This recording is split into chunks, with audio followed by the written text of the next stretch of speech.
सहयोग में आने से मनुष्य एकदम ही, जिसे कि पंजाबी में चंगा कहते वैसा हो जाता है। उन्होंने जब उनकी रीडिंग्स ली तो अब उस पर पेपर लिख रहे हैं कि उस रीडिंग में उन्होंने देखा कि मनुष्य की जो स्किन का रेजिस्टेंस है वो बढ़ गया, उसमें स्ट्रेस खत्म हो गया, इसको क्या आप कहते हैं टेंशन, आजकल मुझे टेंशन आ रहा है वो सब खत्म हो गया। यहाँ छेद जो हो जाता है ना ब्रह्मरंध्र का, तो टेंशन नहीं आता। और इस तरह से बहुत सी मालूमात उन्होंने कर ली। और अब रिसर्च हम लोग कैंसर पे भी कर रहे हैं। रिसर्च माने ऐसे तो सब रिसर्च ही है, लेकिन उन्होंने कहा था कि कहीं आप इसके सब कागजात बनाइए, इसके डॉक्यूमेंट्स बनाए, तो वो हम लोग बना रहे हैं।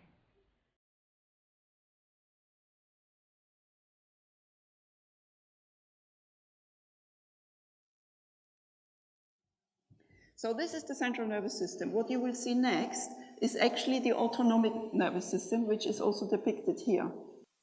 So this is the left and right sympathetic nervous system, and the middle channel corresponds to the parasympathetic nervous system. And the spiritual energy we have inside when we meditate actually passes through all these nerve plexuses.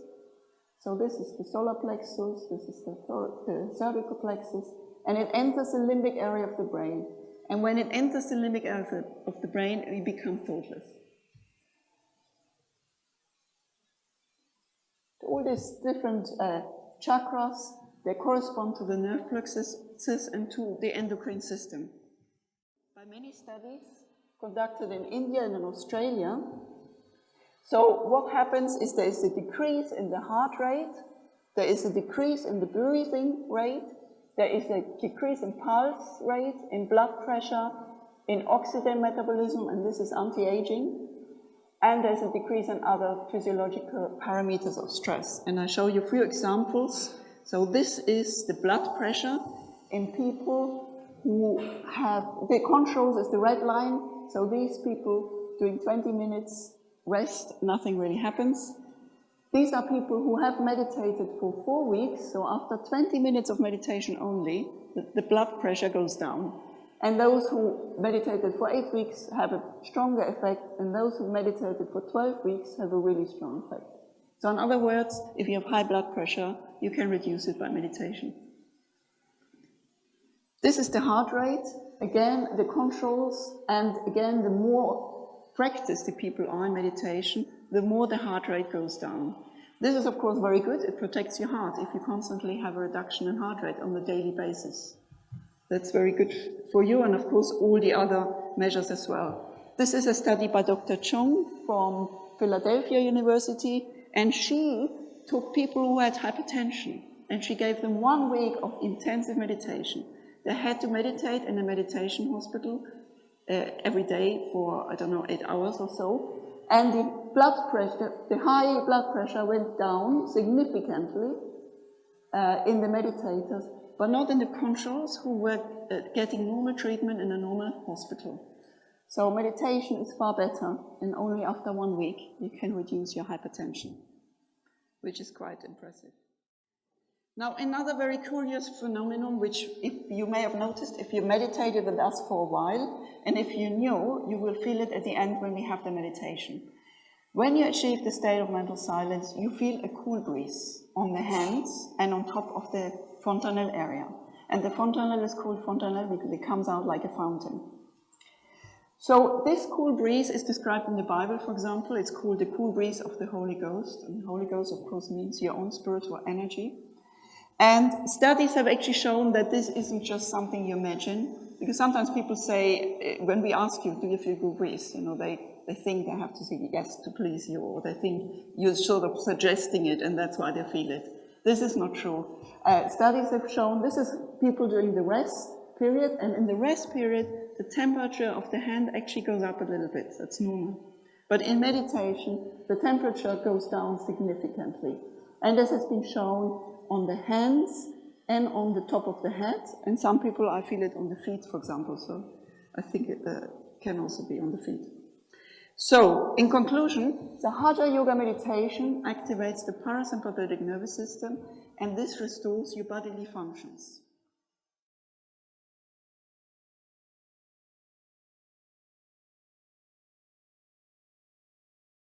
About the positive effects of meditation. Dr. Ramesh Manocha is here to tell us more. Good morning to you, Doc. Hi. Tell us about this new evidence to begin with.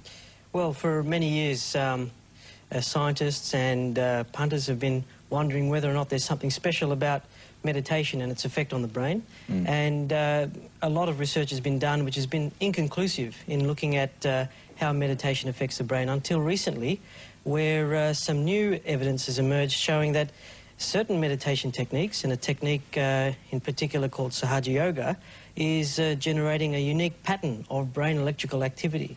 Now, what you've done in your experiment here, and we've just got the shot on the screen there now, one of your subjects has been wired up. Yes. Talk us through that. What did you do and what did you find out?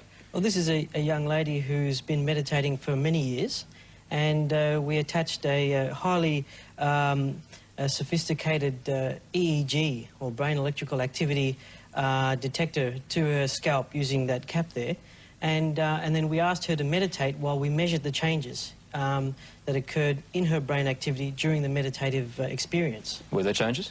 Yes, there were. Quite remarkable. In the past, what we have found is that meditation is about the same in terms of generating changes in the brain as, say, relaxation or dozing off or listening to music. But this particular technique is producing not only very profound alpha states, but also a characteristic pattern of theta wave activity in the front and the top of the brain, which is not seen in other meditation techniques and is directly associated with enhanced concentration, reduced stress, and feeling good inside. Yeah, can we bring that graphic, if we can, back up on the screen now, just to show, we had two shots there. One on the left, one on the right. Just to talk us through that. Well, this is before and after, I presume. Yeah. Before and during. It is what you would call a light meditation and then a deeper state of meditation. And what you see there is a focus of activity at the front of the head. The first diagram on the left, you see the little pointy thing at the top of the circle, that's a nose, the little things on the side of the ears. And you'll see a focus of orange activity at the front of the head and the frontal parts of the brain. And as the person goes into deeper states of meditation, that activity shifts to the top of the head. And that's not been seen in any other meditation technique except for once in some Zen meditators in the mountains of Japan. But it's never been reproduced by a technique that's commonly available in Western countries. So overall, so we've proved that something is happening inside the brain. Yes. Is it a positive effect? It seems to be positive because other studies that we've done here at the Royal Hospital for Women and overseas have shown that this meditation technique is associated with improvements in blood pressure, improvements in general health, reductions in stress. It can be useful for asthma, ADD, things like that. So now we're seeing that there are actually changes in the brain that are associated with these benefits. So meditation, I mean, it sounds so out there. It sounds like such a foreign, you know, thing to get involved in. But it's not anymore, is it? And you're stressing the health benefits of it. Yes, I mean, doctors are now recommending meditation very commonly. And a good quality meditation technique that focuses on the authentic state of meditation, which is a state called thoughtless awareness or mental silence, can be quite beneficial, and I think that's where this... It's so difficult to achieve, though, isn't it? I mean, you have to be really dedicated to this craft to get to that state, that mental benefit state. Well, this is the surprising thing, is that this technique called Sahajayoga is very easy for people to use, and we've taught it to grandmothers, we've taught it to children with ADD, we've taught it to people with cancer, well people, and they all seem to pick it up very quickly and get into that state, that characteristic state of mental silence. All right. Oh, it's good to hear a non-drug, and non-herbal based remedy either, curing yourself almost in that regard. That's right, using the internal healing powers that exist in all of us. All right. Dr. Ramesh Manocha, good to see you again. Thanks for enlightening us on that one.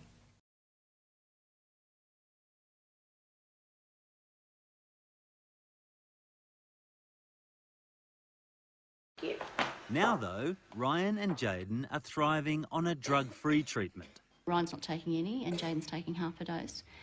And they can still maintain their focus as if they were on medication.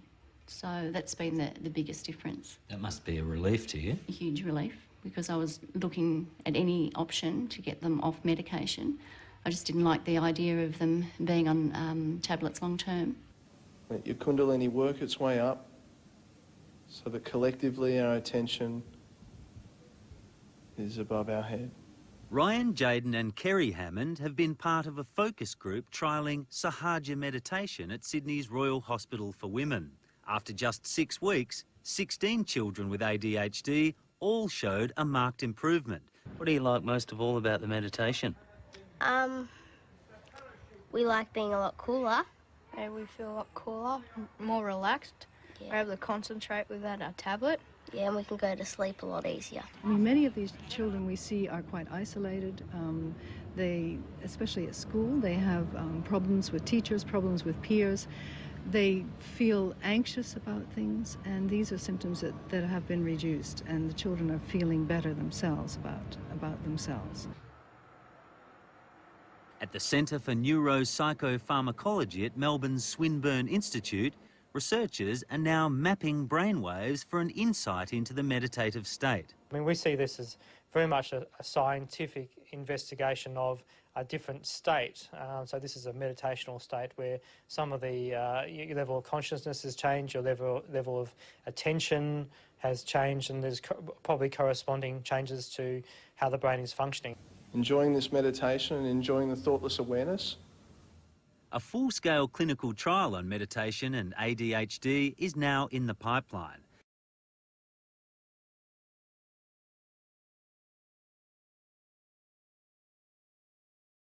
Other meditations have shown that there is an increase in serotonin. This is a drug which is typically lower in depression, so this could explain why meditators are less likely to be depressed.